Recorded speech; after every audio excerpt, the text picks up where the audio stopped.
How to transfer Microsoft Authenticator to Google Authenticator. First, open up Microsoft Authenticator app.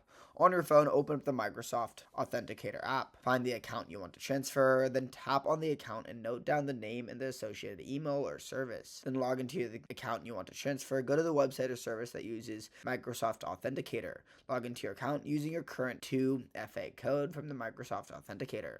Turn off 2FA temporarily. Navigate to the Security and Two-Factor Authentication section in your account settings. Select the option to disable or remove the existing 2FA. You may need to enter a verification code from Microsoft Authenticator one last time. Then re-enable 2FA using Google Authenticator. Click the option to enable 2FA again. When prompted, select Authenticator app, not SMS. A QR code will appear on the screen. Then open up the Google Authenticator app on the phone. Tap plus button in the bottom right corner. Then choose scan a QR code or enter a setup key. Scan the QR code shown on your account's website. Then Google Authenticator will now generate 6-digit codes for that account. Then complete the setup. Enter the code from the Google Authenticator into the website to complete setup.